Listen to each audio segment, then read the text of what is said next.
Hey, what's up guys? I'm in the forest here in Germany and hope you like the first 3 seconds of the video. It's a really nice day today. I can even walk around without any t-shirt, which is definitely really cool. I wanted to talk today a little bit about my Isha Yoga Center experience in India for some of the guys who might not have been there before.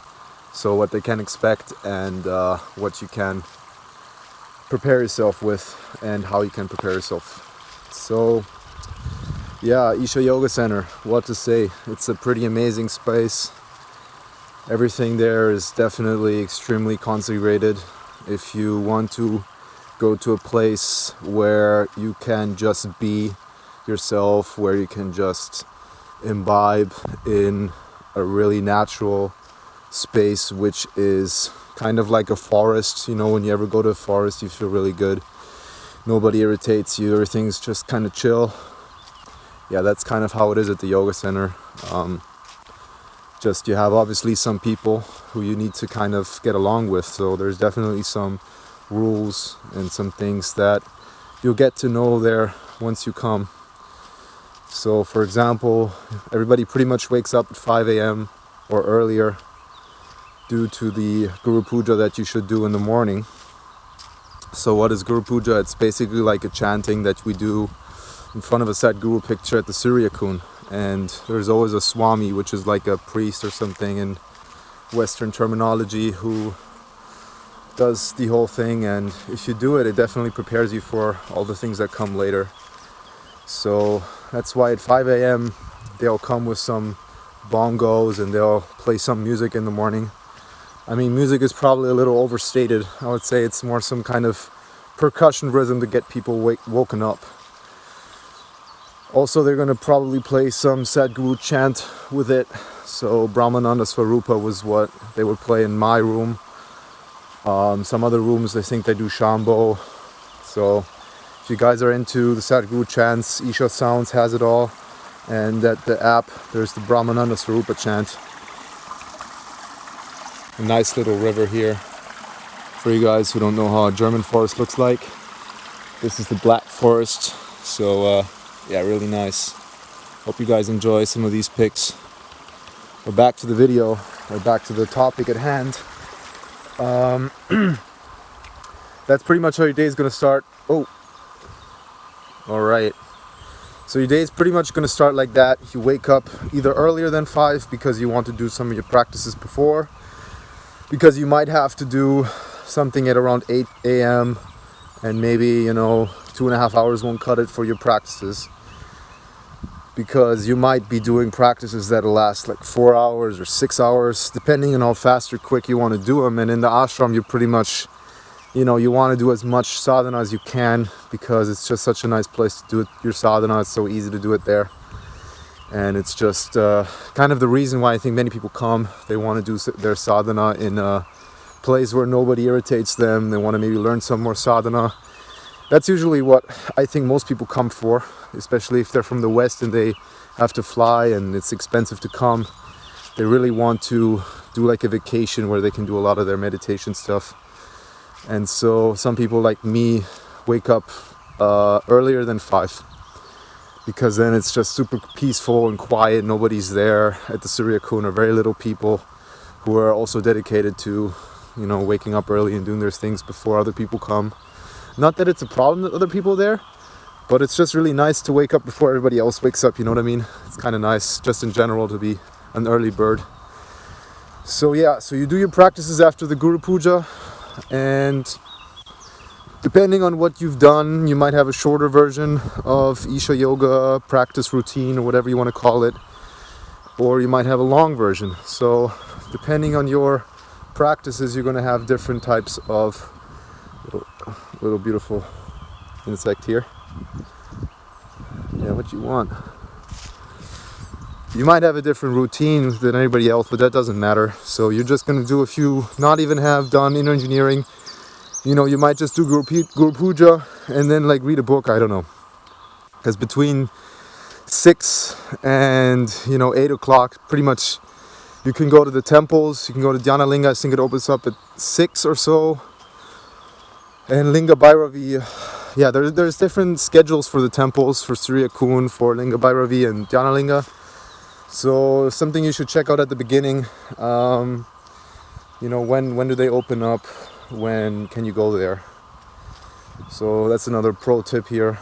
You should be accustomed to the schedules of the temples, so you can just go there, or if you go there it's going to be open and not closed or something. Usually Dhyana Linga is open most of the time, I think from 6 a.m. to 10 p.m. and Linga Bhairavi has a couple of closing times where they kind of close the door. So yeah, Surya Kun is mostly open for most of the time, and it's definitely a chill thing to do. Let's go to the Surya Kun first, then go to Dhyana Linga, and then maybe add a Linga Bhairavi at the end.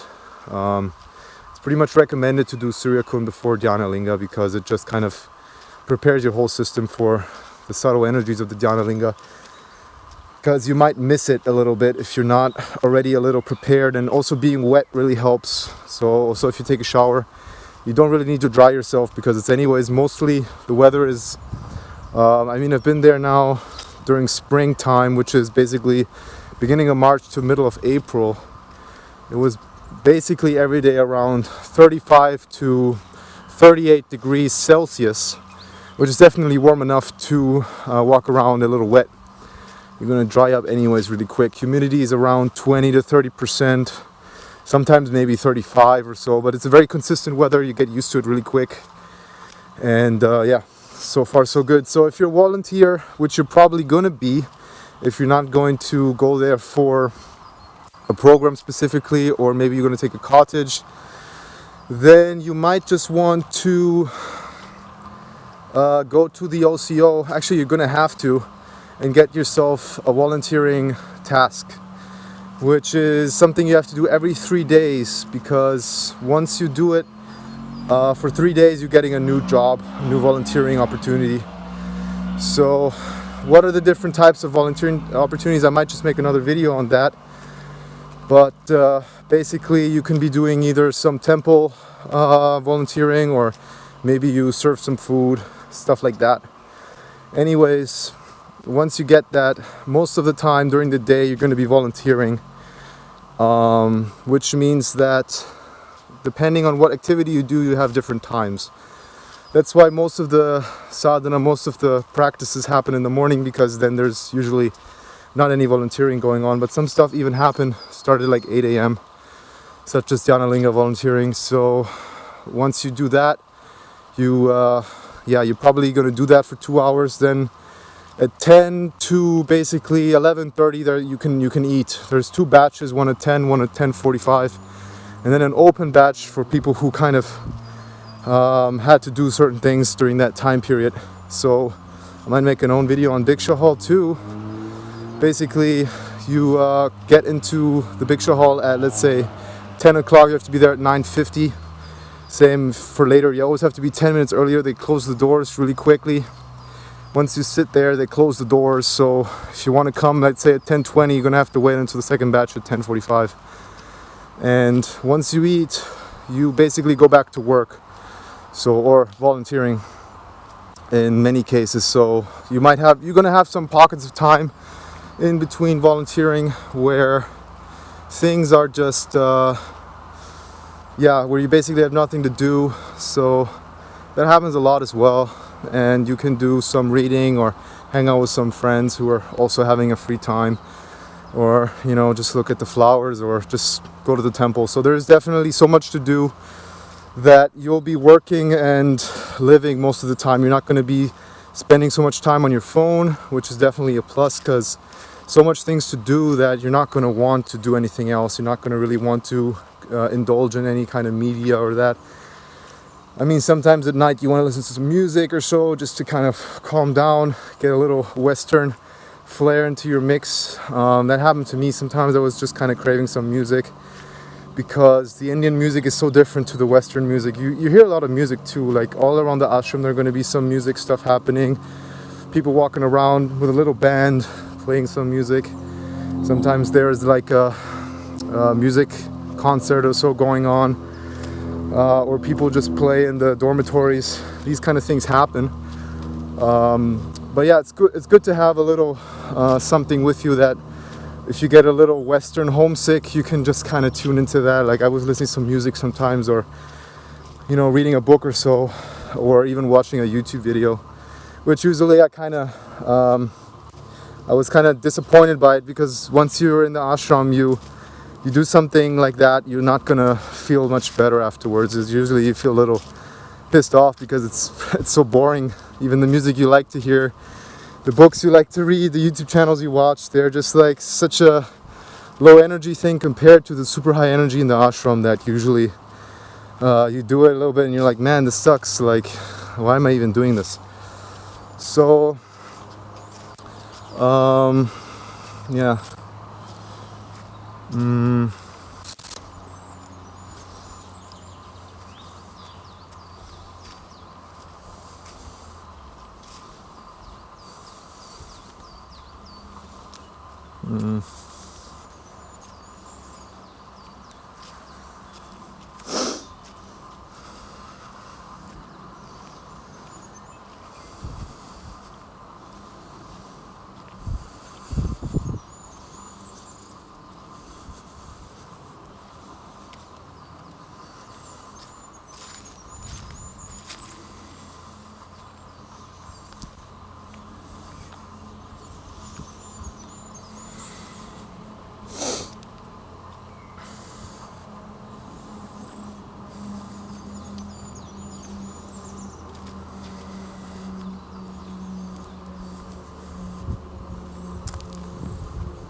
So yeah, dinner starts at around 7 p.m.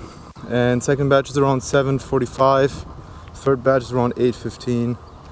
During the day before that, you're pretty much going to be volunteering most of the time or doing something else.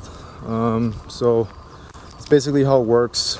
And after that, you pretty much go to sleep and repeat your whole thing. Every 3 days, if you're coming from outside of India, you get a new task. And most of the time you just hang out, do your volunteering stuff. It's always something new.